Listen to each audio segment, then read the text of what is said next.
والسلام على سيدنا محمد وعلى آله وصحبه وسلم. على قدي كود waxaan kaga hadalnay waxa lagu magacaabo qasaska Quraanka inaan ka rabnay duruus iyo cibar inaan ka qaadano kadibna nolosheena aan ku tatbiiqino ama aan ku amaliyeeno aan ka dhigno oo ma aragtay nolosheena ku dhisano oo si caalamka aan ula mid noqono. حلقة لبعض وحنا كذا هذلينا قصة القرآن كان قصص القرآن كما كذا هذلاي مكانة هذا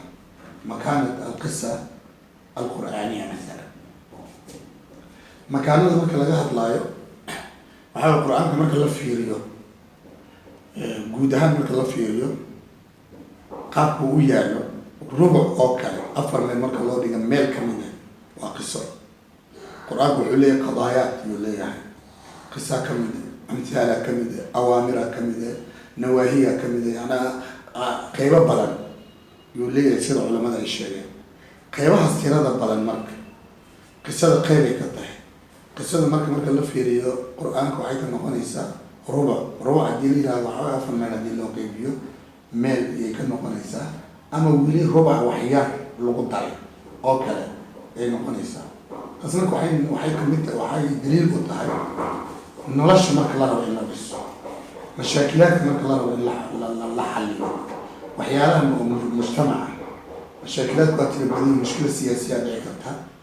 مشكلة وحد دعيكتها اقتصادية دعيكتها نقالة مشكلة اجتماعية دعيكتها مشكلة أخلاقية دعيكتها مشاكلات كاسور بل ما دام الربع القرآن كصدق هذا إلا هو فائدة سنكره وحل ينكره هي دليل وتعي وسائل الدعوة إني نكون كرت ذلك الدعاء ده وأمدنا وحوش يعني طبعا أيضا وكفى إلي سنكرا وحكى كفى اللي وفى إلي سنكرا ذلك إنه وقن إلى الله ودين تينا إنه عرفتها الوقن إيه ذلك الدين تيني أبسي فهمه ولو يذكر وقال هذا الدين اللي يذكره كم انتهي حيالها وسائشها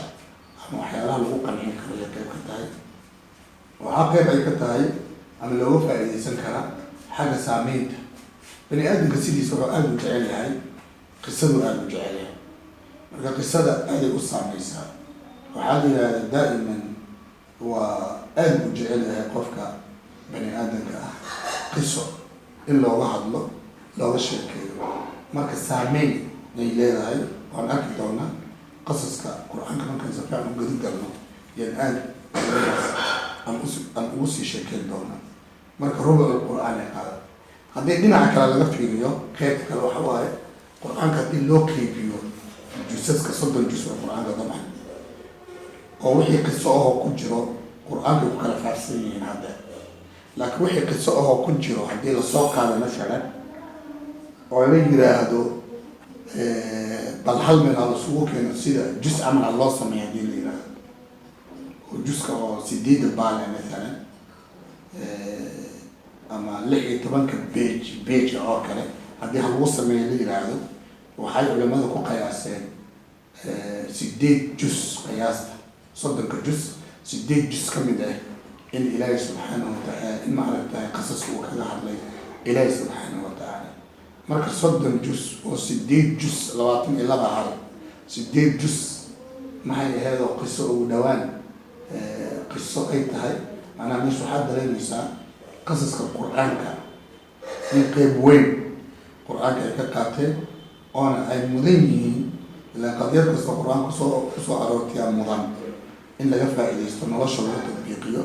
إيادا مركب من دام سديد جس قادتي مركب حي المضان تاعي إن الآب دراسينه إن الآب وحضرنه إن الآب أفير مسردينه متحين عنه لكن دروس تسنى تقادم على لنا عز مركز الغفيري هو مهم جزء مركز الغفيري حدي صفحات كان كفيرنا صفحات كان كفيرنا أما بيج كان كفيرنا صفحات القرآن كا وحوالي سديد بقول الصفحة واحد سديد بس بقول الصفحة قصص كهدي لفي لما بقول صفحة يقعدن كان لما بقول صفحة يا يقعدن كان مركز سديد بقول لما هديك قاتل معناه لو حوالي هو هاد ي معي قلت ربنا مركا ahmiyadda yaa keentay oo ilaahay subxaana watacaala qasaska oo kaga lahaa. marka qisadaas yaa xalaqaadkeena xalaqadan hadda waa tii labaad. kuwa kale noogu imaan doonaan qiso dul istaagi doona marka inaan ugu faa'iidaysano. laakiin tan hadda waxaan rabnay inaan ku sheegno matalan makaanada qisada ay leedahay. waxaan ku daraynaa muhiimadda ama fawaa'idda saanbarna waan u dhigno oo qisada qur-aanka ay leedahay. qisada qur-aanka matalan fawaa'id tiro badan ay leedahay. fawaa'id waxaa ka mid ah dadka dacwada ku jiro oo ummadda wax u sheegaayo oo ducaada lagu magacaabo, waxa waaye aasaaska koowaad ay kaga faa'iidaysan karaan. usus dacwi waa ususta dacwaday ka mid tahay ila allahi subxaanahu watacaala. waxay caddayn qisada sharaa'icda usuusheedan waa caddayn oo nabi kasta lala soo bixiyay. tusaalahaan matalan haddaan soo qaadano rususha markay hadlayeen dhammaantooda, rususha waxaa waaye waa qasaskii qur-aanka wa markay wada hadlayeen dhammaantooda hadalkan ay ku hadlaan waxay yidhaahdeen ilaahi subxaanahu watacaala yaa ka sheegay wuxuu yihi wamaa arsalna min qablika min rasuuli ilaa nuuxii ilayhi annahu laa ilaaha ilaa ana facbudu. marka dhammaantooda marka asaaskaas marka waa asaas caqadi waaye, waa asaas muhiima waaye oo macnaheedu uu yahay waa asaaska wax kasta xaliyay waaye. wuxuu xalinaa siyaasaddiiu xalina, wuxuu xalinaa dhaqaalidu xalina, wuxuu xalinaa akhlaaqdiiu xalina, wuxuu xalinaa yanaa waxyaalo tiro badan oo xalina. marka laa ilaaha ilaa ana facbuduuni waa alcibaada iyo tawxiidkii waa iimaan billah. marka maadaama sidaas u tahay tan marka waxa waye macnaheeda waa asaaska dacwada iyo ususteeda yay ka mid tahay oo lagu beesgareeyey oo maaragtay rususoo dhan ay ku beesgareeyeen. maxay ka dhiganta marka kelmadan waxyaalaha rabno inaan ka fahamno sababtay u wada dhexeen maxay ka dhiganta kelmadan. kelmadan horta waa kelmad xaq, waa kelmad cadaalad, waa kelmad cadaaladeed ee kelmadan. sababta maxay tahay waan u leenahay waa kelmad cadaalad. kelmad cadaalad waxaan u leenahay kelmadan waxa waaye dadka bani aadamka marka bulsho ay nooshahay, bulsho markay meel ku nooshahay, bulshada qaab ay u samaysanta. bulshada waxay leedahay aqsaam badan, qeybo badan ay leedahay, sharaa'ic badan ay bulshada ka kooban tahay, qeybo badan. qeybahaas majaalad badan ay ku kala jiraan. majaalka siyaasiga ah, majaalka dhaqaalaha ah, majaalka ijtimaaciga ah, majaaladkaas ay ku kala jiraan. majaaladkaas markaad fiiriso marka dad mucayan yaa gacanta ku haya mararka barkeeda ummadihii hore, ama marka dadka ay ayaga un maaragtay iska socdaan oo waxyiga ilaahay subxaanahu watacaala aana shaqo lagu lahayn, manaa dadka waxyaalo badan ay qaldaan. marka ilaahay subxaanahu watacaala bulshadaas hadda haddaan tusaale usoo qaadano oo maka joogtay oo nabiga lagu soo bixiyey, bulsho waxay ahayd siyaasad marka laga hadlaayo dad gooniya gacanta ku haya, dhaqaalaha marka laga hadlaayo dad gooniya gacanta ku haya, ijtimaaciyaadka marka laga hadlaayo dad gooniya gacanta, waxyaalo badan ay gacanta ku haya, xitaa cibaadada marka laga hadlaayo dad gooniya gacanta ku haya.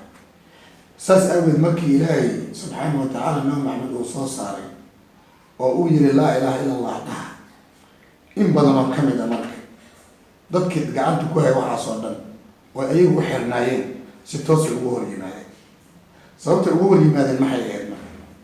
waxay ugu hor yimaadeen masaalix mucayan oy lahaayeen ayaga ayaa meesha ka bixi. ilaan kelmaddaa waxay tahay kelmad cadaalad tahay. waxyaalahan oo dhan dadka waa ka wada dhexeeyeen, siyaasadda dadka ka wada dhexaysay, dadka barkooda imaan doona oo ayaga u diidayay, dhaqaalaha dadka ka wada dhexeeyey, dadka barkooda dhaqaale iyo waxyaalahaas furfurmi doona, yanaa waxyaalo noocaas oo kale. marka nimankaas ula qur-aanka markuu ka hadla wuxuu ka cabiray mala ayuu ka cabiray, manaa madaxweyntaa la yihahda waa dadka howlahaas oo dhan ayaga gacanta ku hayay ayuu ka hadlay. marka kelmadda marka maadaama usus dacwa ay tahay waa kelmad cadaalad, waa cadaaladay tusinaysa. maadaama shay cadaalad tusinayo uu yahay oo xaq ay tahay oo caalamka uu ku taagan yahay oo maxay ahaydoo fitra ay tahay, fitrat allah alatii fatara annaasa calayha laa tabdiila likhalqi illah.